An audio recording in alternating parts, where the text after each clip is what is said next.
এই সন্ধ্যার অনুষ্ঠানে উপস্থিত সকল জাতীয় নেতৃবৃন্দ, বিভিন্ন রাজনৈতিক দলের উপস্থিত জাতীয় রাজনৈতিক নেতৃবৃন্দই শুধু বলবো না, আমি আমার অবস্থান থেকে বলবো উপস্থিত সকল রাজনৈতিক সহকর্মীবৃন্দ, আসসালামু আলাইকুম। বেশ অনেকদিন পরে আপনাদের সাথে আজকে দেখা হয়েছে। অনেকদিন পরে এই জন্য কথাটা বললাম যে স্বাভাবিকভাবেই আমরা একসাথে আন্দোলন সংগ্রাম করেছি। আমরা এখানে প্রত্যেকটি রাজনৈতিক দলের বিভিন্ন পর্যায়ের নেতৃত্ব, বিভিন্ন পর্যায়ের কর্মীবৃন্দ অত্যাচারিত হয়েছে, নির্যাতিত হয়েছে। আলহামদুলিল্লাহ, আল্লাহর রহমতে আমরা আমাদের বাংলাদেশের মানুষের রাজনৈতিক অধিকার প্রতিষ্ঠার আন্দোলনে সফল হয়েছি এবং যেই দাবিটি নিয়ে আমরা সাধারণ মানুষের কাছে গিয়েছিলাম যে তাদের ভোটের অধিকার প্রতিষ্ঠিত করা, সেই অধিকার নিয়ে আমরা বিজয় অর্জন করে সেই অধিকার নিয়ে আমরা গিয়েছি মানুষের কাছে। এবং মানুষ আজকে আমরা যারা এখানে আছি, আমাদের সকলকে বা আমাদেরকে বাংলাদেশের মানুষ তাদের রায় দিয়ে দেশ পরিচালনা করার দায়িত্ব দিয়েছে। উপস্থিত জাতীয় নেতৃবৃন্দ এবং সহকর্মীবৃন্দ, আপনাদের নিশ্চয়ই মনে আছে যে আমরা এখানে অনেকগুলো রাজনৈতিক দল একসাথে বসে আমরা 31টি দফা উপস্থাপন করেছিলাম বাংলাদেশের মানুষের সামনে। আপনাদের নিশ্চয়ই এটাও স্মরণ আছে যে 31 দফা রাষ্ট্র মেরামতের যে দফাগুলো আমরা উপস্থাপন করেছিলাম, সেটিকে আমরা সংস্কারই বলি, সেটিকে আমরা রাষ্ট্র মেরামতের দফাই বলি। আমরা যখন উপস্থাপন করেছিলাম তখন বাংলাদেশের অন্য অনেকগুলো রাজনৈতিক দল, অনেকগুলো বিভিন্ন ব্যক্তি, বিভিন্ন পর্যায়ে, যারা পরবর্তীতে আমরা দেখেছি যে সংস্কার নিয়ে অনেক বড় বড় কথা বলেছে, এই মানুষগুলোকে বা এই রাজনৈতিক দলগুলোকে আমরা তখন সংস্কারের সও বলতে দেখিনি।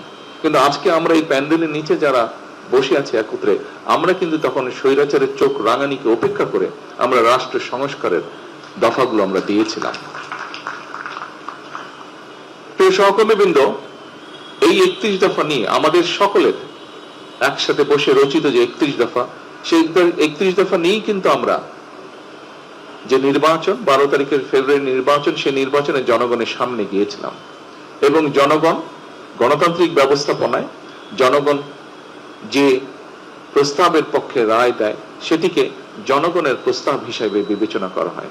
কাজে আমি ব্যক্তিগতভাবে মনে করি একজন রাজনৈতিক কর্মী হিসাবে যে 31 দফা আমরা সকলে মিলে বসে রচনা করেছিলাম বা তৈরি করেছিলাম, সেই 31 দফার পক্ষে বাংলাদেশের জনগণ রায় দিয়েছে এবং আমি মনে করি এটি এখন বর্তমানে সমগ্র বাংলাদেশের গণতান্ত্রিক জনগণের এটি 31 দফা, শুধু আমাদের রাজনৈতিক দলগুলো নয়, বরং 31 দফা বাংলাদেশের জনগণের 31 দফা হয়ে গিয়েছে এখন। প্রিয় সহকর্মীবৃন্দ, 12 তারিখের নির্বাচনে আমরা সকলে একসাথে কাজ করেছি, আমরা 12 তারিখের নির্বাচনে সফল হয়েছি।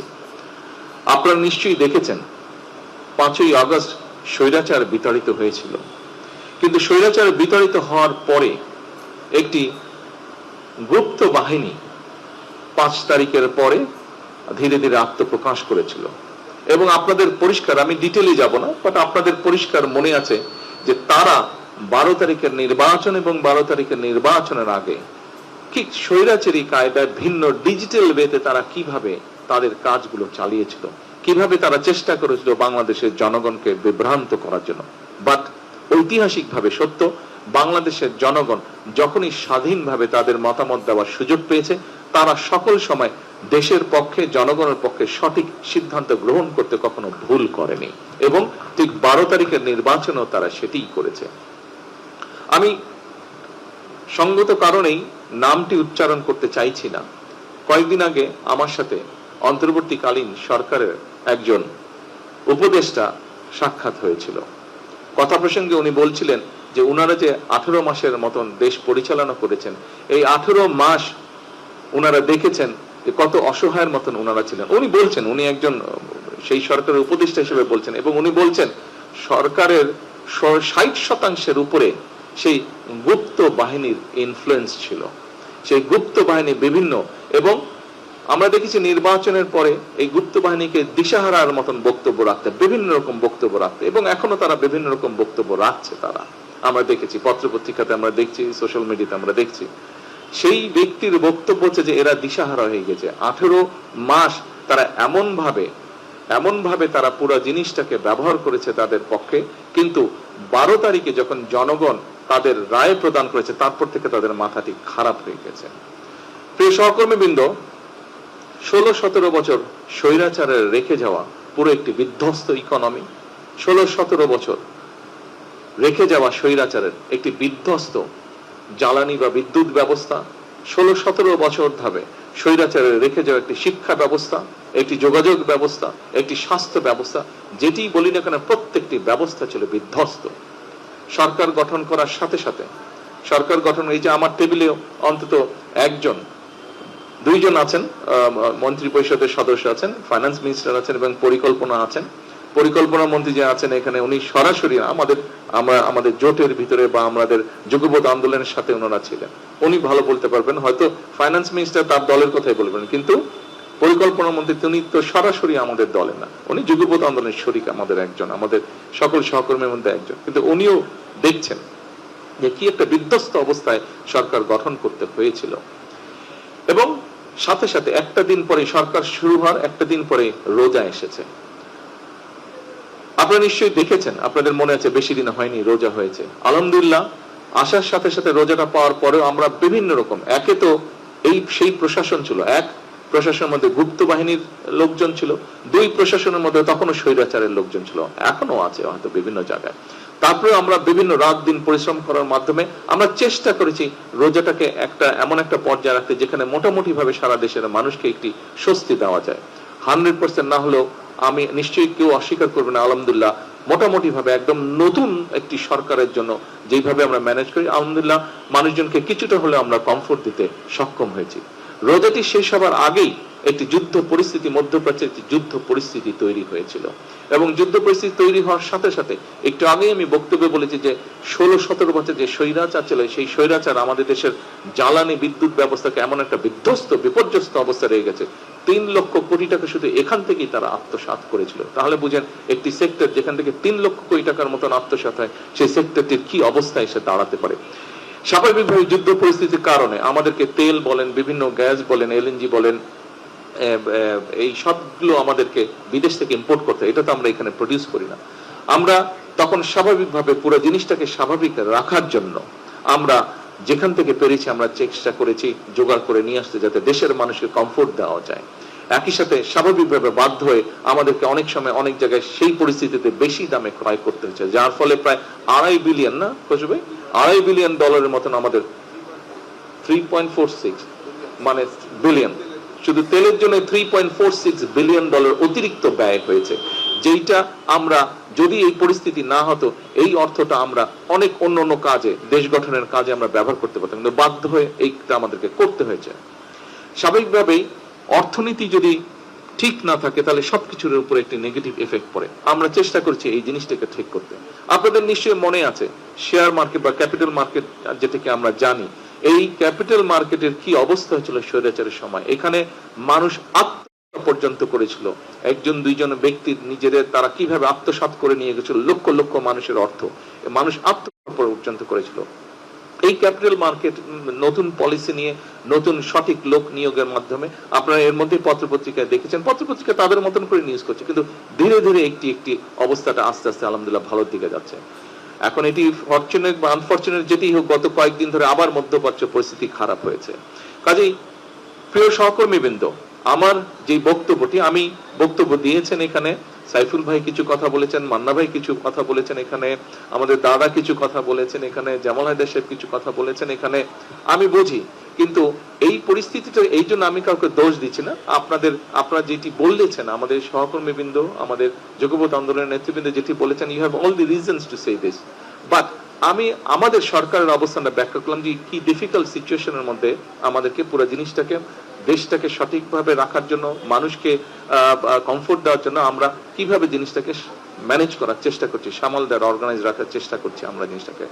একই সাথে যেই কথাটা দিয়ে আমি শুরু করেছিলাম যে আমাদের সেই 31 দফা, আপনারা নিশ্চয়ই খেয়াল করেছেন যে 31 দফায় আমরা যে সকল কথাগুলো বলেছিলাম মানুষের পাশে দাঁড়ানোর জন্য, সামগ্রিকভাবে ডিপ্রাইভ মানুষকে, বঞ্চিত মানুষকে এম্পাওয়ার করার জন্য, শিক্ষার ক্ষেত্রে, স্বাস্থ্যের ক্ষেত্রে আমরা যে সকল কমিটমেন্ট 31 দফার মধ্যে করেছিলাম, কৃষিকে আমরা এম্পাওয়ার্ড করার জন্য, কৃষকদেরকে এম্পাওয়ার্ড করার জন্য যে কথাগুলো আমরা বলেছিলাম, আপনারা দেখেছেন এর মধ্যে কিন্তু সেই কাজগুলো আমরা করেছিলাম।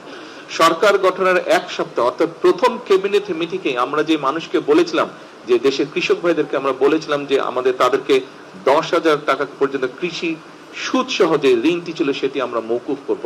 আমরা প্রথম ক্যাবিনেট মিটিং এ এইটি আমরা আমাদের এই যে প্রমিসটা এটা আমরা রক্ষা করেছিলাম। এরপরে আমাদের কৃষক কার্ড বলুন, আমাদের ফ্যামিলি কার্ড বলুন, আমাদের হেলথের ব্যাপারে বলুন, আমাদের শিক্ষার ব্যাপারে বলুন, প্রবাসীদের ব্যাপারে বলুন, প্রত্যেকটি কাজ আমরা স্টেপ বাই স্টেপ করে যাচ্ছি। তবে এখনো বিভিন্ন জায়গায় আমরা আমাদের কাঙ্ক্ষিত স্পিডে কিন্তু আমাদের কাজগুলো শুরু করতে পারছি না। আমরা শুরু করেছি, কাজগুলো আস্তে আস্তে রোল করছে কাজগুলো আমাদের, কিন্তু আমরা কাঙ্ক্ষিত স্পিড যেটি আমাদের হওয়া উচিত ছিল সেটি পারছি না। কেন? সেই সুপ্ত গুপ্ত বলুন আর স্বৈরাচার বলুন, এদের অনেক লোকজন এখনো প্রশ্ন এবং বিভিন্ন জায়গায় তারা বাধাগ্রস্ত করছে। এখানে আছে পরিকল্পনা মন্ত্রী, ওনাকে জিজ্ঞেস করুন, এখানে অর্থমন্ত্রী আছেন, জিজ্ঞেস করুন, অন্যান্য মন্ত্রী পরিষদের সদস্যবৃন্দ আছেন, ওনারাও বিষয়টি অনুভব করতে পারছেন। কাজে এরা বিভিন্ন ভাবে সমস্যা তৈরির চেষ্টা করছে, কিন্তু আমাদের সবচেয়ে বড় শক্তি হচ্ছে এই দেশের জনগণ। জনগণের সমর্থন বিএনপির সাথে আছে, জনগণের সমর্থন বিএনপি সহ সকল যুগপৎ আন্দোলনে আমরা যারা শরিকরা ছিলাম আমাদের সকলের সাথে জনগণের সমর্থন আছে। এবং আমরা যেহেতু এখানে প্রত্যেকে রাজনীতি করি, রাজনৈতিক কর্মী হিসেবে এতটুকু বলতে পারি, আমাদের শক্তি জোর থাকে জনগণের সমর্থন যখন আমাদের সাথে থাকে, এবং সেটি আলহামদুলিল্লাহ আল্লাহর রহমতে আমাদের সাথে আছে।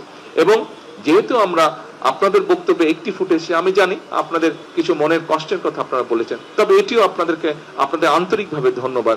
এটিও আপনারা বলেছেন, যে সকল সহকর্মীবৃন্দ বলেছেন, দাদা এখানে বলেছেন, শাহসুফ ভাই এখানে বলেছেন, মানন ভাই এখানে বলেছেন, যে আমরা জনগণের কাছে অন্তত এই জিনিসটা নিয়ে যেতে সক্ষম হয়েছে, যে আমরা চেষ্টা করছি, কাজ করছি, আমরা চেষ্টা করছি, আমরা এইটি আমরা নিয়ে যেতে সক্ষম হয়েছে। আমাদের প্রথম যে স্টেপটি সেটিতে আমার মনে হয় আমরা সফল হয়েছি। কাজেই সমস্যা কতগুলো আপনাদের সামনে তুলে ধরেছি। আমি দৃঢ়ভাবে বিশ্বাসী যে আমার সহকর্মীবৃন্দ, আমরা যারা যুগপৎ আন্দোলনে ছিলাম, আপনারা এই বিষয়গুলি কনসিডার করবেন। আপনারা যে বিষয়গুলি বলেছেন, যে কষ্টের কথা বলেছেন, অবশ্যই আমরা এটা কনসিডার করব। কিন্তু জনগণ যেই দায়িত্বটি প্রথম দিয়েছেন, নিশ্চয়ই আপনারা এই ব্যাপারে একমত হবেন। প্রথমে জনগণের ইন্টারেস্ট আমাদেরকে দেখতে হবে, প্রথমে আমাদেরকে প্রোটেক্ট করতে হবে পুরো দেশের স্বাধীনতা, দেশের সার্বভৌমত্ব, দেশের অর্থনীতি, জনগণের নিরাপত্তা, এই বিষয়গুলোকে আমাদেরকে যে কোনো ভাবেই হোক প্রথমে এগুলোকে আমাদের প্রোটেক্ট করতে হবে। তারপরে অবশ্যই অবশ্যই বাকি যে বিষয়গুলো আছে, আপনাদের যে বক্তব্যগুলো আছে, আপনাদের যে বিষয়গুলো আছে বলার, উপস্থাপনা আছে, সবগুলো বিষয় আমরা চেষ্টা করব অ্যাড্রেস করতে। আমরা এতদিন একসাথে ছিলাম, কেন আমরা আপনাদেরকে ছেড়ে দেব? কোনোই যুক্তি নাই। এতদিন একসাথে ছিলাম, আমরা ইনশাল্লাহ সামনের দিনেও একসাথে থাকবো। হতেই পারে চলতে গেলে মাঝে মাঝে হয়তো একটু এদিক ওদিক হতেই পারে। এত সমস্যা, প্রায় 20 কোটি মানুষের দেশ, কত রকম সমস্যা। আপনি যদি দেখেন এই ঢাকা শহর পরিষ্কার করাই এখন একটা বিরাট সমস্যা হয়ে দাঁড়াচ্ছে। যেদিকে তাকাবেন ময়লা, এই পরিষ্কার করা একটা সমস্যা হয়ে দাঁড়াচ্ছে। এদিক দিয়ে পরিষ্কার করলে ওই দিক দিয়ে ময়লা করে ফেলছে, ওদিক দিয়ে পরিষ্কার করলে এদিক দিয়ে ময়লা করে ফেলছে, এই একটা অবস্থা। তাহলে চিন্তা করেন সমগ্র দেশের কি অবস্থা। অবশ্যই আপনারা এই ব্যাপারে ওয়াকিফ আছেন। আমি শুধু এতটুকু অনুরোধ করব, একটু আমাদের সকলকে ধৈর্য ধরতে হবে। কারণ খুব সময় মান্না ভাই ওনার বক্তব্যে বলেছেন যে জনগণের প্রত্যাশা অনেক, জনগণের প্রত্যাশা অনেক। সেজন্য আসুন আমরা সকলে মিলে চেষ্টা করি জনগণের প্রত্যাশাটাকে আগে আমরা অ্যাড্রেস করি। আমরা তো আছি, আমরা ছিলাম একসাথে, আমরা আছি একসাথে, ইনশাল্লাহ আমরা থাকবো একসাথে। কাজে আমাদের মধ্যে আমি মনে করি না ডিফারেন্স অফ ওপিনিয়ন হতে পারে, কিন্তু ভুল বুঝাবুঝির কোনো কারণ আমাদের মধ্যে আছে বলে আমি মনে করি না। কারণ আমাদের 31 দফার মাধ্যমে আমরা একটি জিনিস একত্রিত হয়েছি, এক জায়গায় একত্রিত হয়েছি, যে ইয়াস আমাদের উদ্দেশ্য এবং লক্ষ্য এক। যেহেতু আমাদের উদ্দেশ্য এবং লক্ষ্য এক, কাজে আমাদের মধ্যে ভুল বোঝাবুঝির হতে পারে না। হয়তো 31 দফার একটি দফা কিভাবে বাস্তবায়ন করবো এই ব্যাপারে আপনার একটা মত থাকতে পারে, আমার একটি মত থাকতে পারে, এখানেই হয়তো কিছুটা ভিন্নতা থাকতে পারে, কিন্তু আমাদের মধ্যে কোনো বিভেদ নেই। কাজে আমাদের মধ্যে যদি কোনো বিভেদ না থাকে, আমরা নিশ্চয়ই আমাদের 31 দফার আলোকেই হোক এবং একই সাথে জুলাই সনদের আলোকেও আমরা ইনশাল্লাহ দেশকে সামনের দিকে এগিয়ে নিয়ে যাব। এবং আপনাদের প্রত্যেকের একটি কথা একটু পিছনে নিয়ে যাই। আমরা যখন আন্দোলন সংগ্রামে রাজপথে ছিলাম, আজকে অনেকেই দাবি করে, কারো নাম আমি উল্লেখ করতে চাই না, যাদেরকে একটি শব্দ, গুপ্ত একটা শব্দ ব্যবহার করলেই মানুষ, সাধারণ মানুষও তাদেরকে চিনে, তারা কারা। এদেরকে কিন্তু আমরা অনেক খুঁজেছি, তাদেরকে আমরা পাইনি, আমি পাইনি দূরে থেকে। আপনারা কি কেউ পেয়েছিলেন রাজপথে?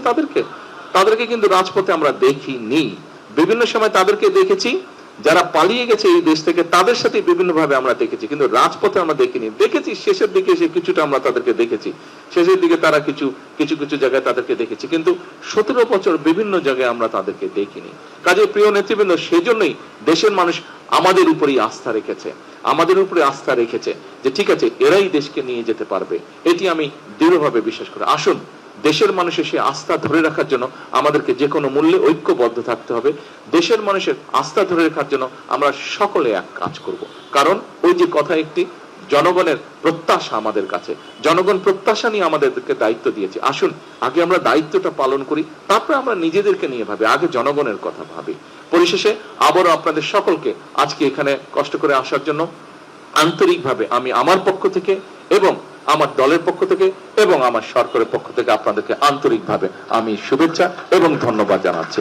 ইনশাআল্লাহ এটি শেষ না, এটি শুরু। আমরা এটিকে ইনশাআল্লাহ কন্টিনিউ করব। আসসালামু আলাইকুম।